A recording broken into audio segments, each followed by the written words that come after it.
Good morning, Bucknutters. Welcome to the Bucknuts Morning 5 here on Wednesday, November 27th, 2019. I am Dave Biddle, very happy to be joined by the People's Champ, Matt Baxendell.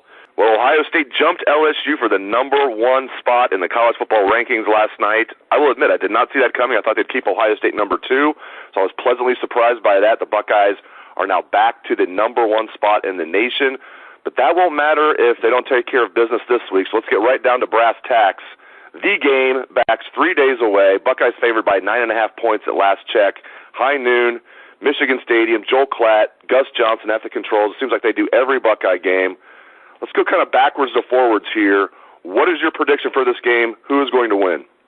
Well, obviously, I think Ohio State's going to win. I think they're the best team in the country. And there's two ways I've looked at this game, and I've been telling this to people pretty much since the moment the Penn State game ended.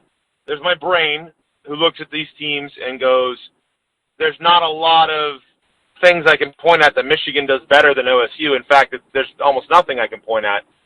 My brain is sitting here, analytically speaking, if I was a UCLA fan gambling on a weekend trip to Vegas, I'd pick OSU and not even blink about it because I'd figure they'd kill Michigan. Then there's the me, who is an actual Buckeye and never takes this game lightly, even though I've lived through the greatest period to be a Buckeye in the history of the rivalry. And my heart says it's going to be closer than I want it to be. So my official pick on this one is 31-20 for the Buckeyes. I don't necessarily think that Michigan can handle OSU. And the bottom line is this. This is probably the most commonly thrown around stat in this game, but I think it really applies. 18 straight years, the winning team in the rushing battle wins the game. Well, right now, Michigan's averaging 155 yards a game rushing, and Ohio State's averaging 285 yards a game rushing. It's not a comparison. It's 2-to-1. It's kind of like the Penn State game was in that it was 2-to-1 in yardages, and the game should never have been an 11-point game. It should have been far worse. So, looking at it that way, that 31-20 score might seem wimpy on my end, but that's me with the way the rivalry goes. But I genuinely think Ohio State is by far the better team in this matchup. And assuming they don't drop the ball on the field 4 times again, that's the way I expect it to play out. There's some minor concerns about Justin Fields' health. Maybe some people are majorly concerned. Ryan Day was asked about it yesterday at his press conference. He did say like some good things, like, oh, yeah, he'll be fine. And some people are jumping on this. I think this was kind of a throwaway line, but he said, we expect him to be fine. And some people are saying, oh, man, this is probably pretty bad, or he would have said, oh, there's nothing at all. But he said that after a long answer. He was just kind of talking about how he's, oh, yeah. And he was more talking about, when he gave that answer back, he was more talking about the play late in the game where it looked like, oh, crap, is this Tua Tagovailoa like part 2 here? Like, what happened there with his leg? And it turns out maybe it scared him more than anything, probably hurt in various spots, but it turns out knee, whatever was hurting there, that, ankle that he fell on, turns out that was just probably not too much to worry about. But he also hurt his thumb earlier in the game. Fortunately, his non-throwing thumb, his left thumb. And so I don't even think Ryan Day was even talking about the thumb when he said, we expect him to be fine. But, of course, some people are paranoid. They're jumping on that. We're just spitballing here, but are you concerned about Justin Fields' health? And if you are concerned, how concerned are you? Not. He got off the field, jogged off, and ran around celebrating after the game. The thumb thing, look, everybody gets dinged here and there. That happens, right? You get hit when you hold the football, and they ran Fields 21 times in that game. You want to have a criticism of OSU running the ball too much? It was probably Fields too much, but it's a year where he hasn't really ran the ball nearly what we're used to seeing from quarterbacks, so we're not throwing our usual fit about the quarterback running the ball too much. If there was ever a predictable criticism during the Meyer years before Dwayne Haskins, it was, why are we running the quarterback too much? So I'm not worried about Fields. I'm not. I don't think he's hurt. I think it's a Michigan fans' fever dream, hoping that something's wrong with Fields so they don't have to face him. Fields looked perfectly fine. Even after he got hit in the thumb on that fumble going into the end zone, he threw 2 beautiful touchdown passes after that. He was 16 for 22 passing in that game for 188 yards and 2 touchdowns and looked very good throwing the football.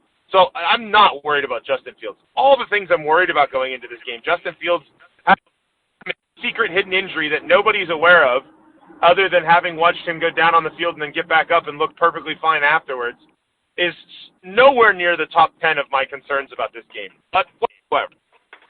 Yeah, and if you're throwing a football, obviously your left thumb, even if you're a right-handed quarterback, is important. I'm not going to act like it's not. But you give a whole week, assuming it's not broke or something, some people are out there opining, what if it's broke? First of all, there's different degrees of injury if you have something that's broken. Could it be a small fracture? Could it be like just a complete break? There's, which bone is it? So, I mean, when people say it's a broken thumb, first of all, no one knows for sure what's going on with that. But my guess is he's got probably a sore left thumb. So will that affect him a little bit? Yeah, it would. But again, it's not his throwing thumb, and they're going to be able to find a way to manage that. I think he's going to be fine. I agree with you 100%. And another concern here, or a possible concern, is the weather. It is interesting to me that Ohio State's 3 biggest games, presuming the weather forecast holds for Ann Arbor this Saturday, Wisconsin, Penn State, now this week it's going to be, somewhat bad weather. It doesn't look like it's going to be terrible, and again, who knows if the weather forecast is going to hold back, but as of this morning, they're calling for, a rain-snow mix, kind of a light snow before the game begins, and as the game begins, maybe more of a snow and rain mix, temperatures in the mid to upper 30s, precipitation 60%, so that's not too bad. I'm not saying it's like 100% going to be like raining. Hopefully it stays somewhat dry. Right now it doesn't look like it will. Winds, it looks like it's going to be a lot windier than it was for the Penn State game. Not crazy wind, but they're saying about 13 mile per hour winds. Again, hopefully the weather changes. It's the same for both teams, but as you always point out, Bax, you can say it's the same for both teams, but you pointed this out last week, and this proved true in the Penn State game. It's not about it's the same for both teams. We all get that. But if you feel like you're the more talented team, you want to eliminate the randomness factor or at least mitigate it. And with bad weather, you enhance the randomness factor. And that would be my concern here, just like it was last week, as you pointed out. Like for all those people who are like, being a big wuss about the weather. Well, guess what? In the third quarter, it started misting. And what happened? Back-to-back fumbles that they probably don't lose if the ball isn't a little bit slippery. So that's the random chance. I feel better about bad weather in this game than I did during the Penn State game. Here's why. While there's the random factor, which as the better team, you want to eliminate as many random variables as you can, because if all the controls are in place, you're going to win. Michigan's success the last couple weeks has been thoroughly the byproduct of Shea Patterson throwing the football to Bell, to Peoples-Jones, and, of course, to Nico Collins, who is one of the best receivers in the Big Ten. If you have a bad day where it's cold and it's not the best elements to throw the football, then what was that rushing attack we just talked about? The one where OSU's nearly 300 yards a game and Michigan's at 150? OSU is not going to let them run the ball on them, especially if there's no passing threat. And Shea Patterson is averaging like a yard a carry this year. He's not some scary running quarterback threat. OSU is by far the better running game. So if we're worried about like elements that are going to eliminate the ability to throw the football very well, that's an advantage for OSU. It's not like last week where, if you're talking about a running game and you take away the passing attack and you have a guy in Clifford who can run the ball as well, and you have a short passing game to Freiermuth, which is more superior than any of our tight end passing, and they have decent running backs, then you get that as it's a more enclosed, tighter game. That could have been not what OSU was looking to do. Now, luckily, the Buckeyes ran the football down Penn State's throat. That's a top 10 run defense that they ran for 230 yards against. But if you're going to ask OSU or Michigan and say which one of the games, it's going to be the one who makes the difference. It's going to be the running game for OSU that is nearly 300 yards a game on the ground. I put it blunter than that. So if there's a passing game elimination in here and both teams only throw for 100 yards, OSU's going to win because they're going to run the ball way better than Michigan, and they're going to defend the run way better too. Yeah, I'm not breaking news here, but whoever wins this game in the trenches is going to win the game. Unless something crazy happens where like a team, like Michigan wins the turnover battle by like +4 or something like that, or +3, and there's crazy special teams plays. I won't even see all things being equal. Unless if something crazy happens like what I just mentioned, this game will be won in the trenches, and I agree with you. That's why I feel good about this. On both sides of the ball for Ohio State, I want to look at Ohio State's defensive line going against Michigan's offensive line. I think Michigan has a solid offensive line. They were expected, a lot of people, because they had so many starters back, thought they'd be a great offensive line. They certainly are not great or elite or anything close to that. They're solid, but Ohio State's defensive line is fantastic, as we all know. Devon Hamilton is a guy that we don't talk about enough. Chase Young, of course, gets plenty of talking, and rightfully so. He is the man. He should be in New York City as a Heisman finalist, as should Justin Fields. But Devon Hamilton, man, he is just a beast in there, and pick your poison up there. And then there's more than that. Ohio State's got about they got about 10 defensive linemen that are quality players, but Devon Hamilton is a guy that I think we all expected would step up this year backs. He's even exceeded my expectations, and I expected a lot out of him. Yeah, it's not just Devon Hamilton. Look at Deshaun Cornell, who was kind of an after this year for the Buckeyes. He's made tons of plays, right? And then we were all worried Landers was not going to have enough help inside. I mean, he's been not on the field as much as we think because you're able to rotate so many D tackles. Not just Chase Young. You got Tyreek Smith. You've got Zach Harrison making the difference on the edges.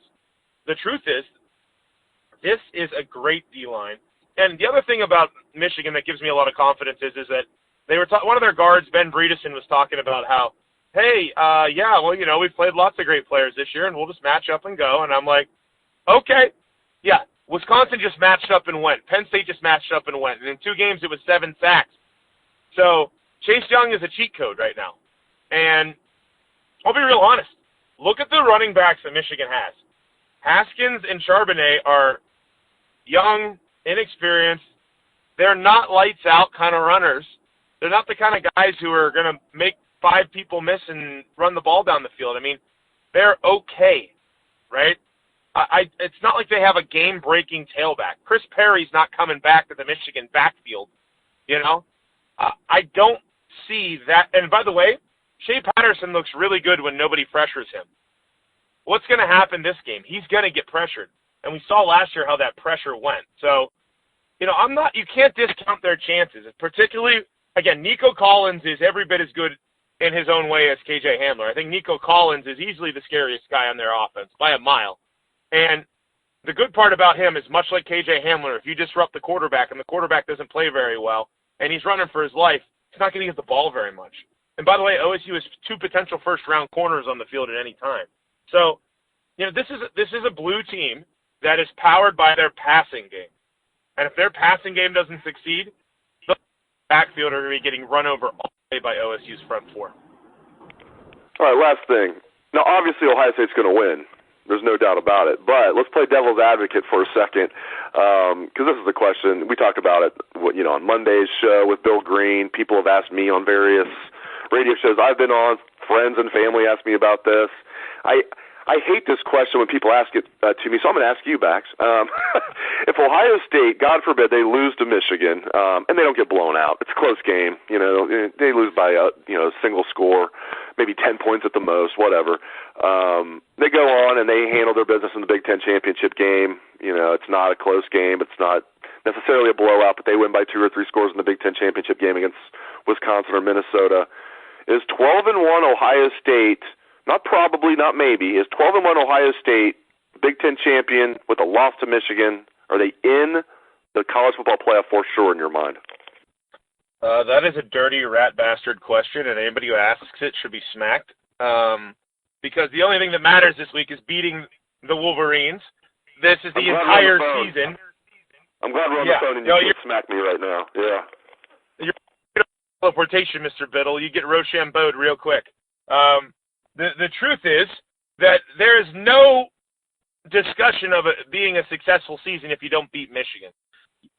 To give you a dirty and quick answer, yes, they would be in if they win the Big Ten, but somehow lose this game. But even if they win the national championship, but lose this game, I don't consider this season a success because you have to beat Michigan for it to be a successful season. The end, no doubt about it. National championship. It'd be the first unsuccessful national championship season in the history of national championships. Absolutely. At Ohio State, there is no such thing as a good season where you lose to the Wolverines. That is not an option. And this is Ryan Day's first game as a head coach. This is a precedent setter for him. There's even more importance on it. And while I don't buy into this idiocy that he doesn't, quote, get the rivalry because he didn't grow up here, he just spent the last 2 years on staff with Urban. He knows exactly what's in this rivalry right now. And guess what? I didn't grow up in Ohio. I'm pretty sure I get the rivalry pretty well after having gone to OSU and lived in Ohio for a while now. So, in the end, yes, I want the Buckeyes to win a national championship this year. We've talked about that all year. But it's the equivalent of, like, winning the lottery the day before you die. Why? Congratulations, right? You're still dead. You won the national championship, but you're dead inside because you lost to the Wolverines. You don't lose this game. Alanis Morissette sang about that in Ironic. You win the lottery and die the next day. First of all those things, that's a good song. Most of the stuff in that, or maybe all of the things that she says are ironic in that song, are actually not ironic. There's just things that suck, that are unfortunate. But, yeah, that you just, when you said that, it's like, winning the lottery and dying the next day. Alanis Morissette. I'm with you, man. It would be so weird. It almost feels like for Ohio State, like that should make them ineligible. If you lose to Michigan, it's like at the back in the day, like you have to win the Big Ten to even go to a bowl game, period, back in like the 60s. And it almost feels like from an Ohio State perspective, if you lose to Michigan, you should be like eliminated from contention for the national championship. It's just not the case in the modern era of football. But I'm with you. It'd be a weird feeling. I would say I'm not with you. I don't think it'd be an unsuccessful season. It would just be weird. But I like where your heart is at, though, because, and again, this is just, we're playing devil's advocate here. Ohio State's going to win. It's really irrelevant. All right, my friend, I kept you for longer than what I meant to. I hope you have a happy Thanksgiving. I hope all the Bucknutters have a happy Thanksgiving. We'll be here on Friday with Jay Book. Let's go to Buckeye Swag, best damn band in the land.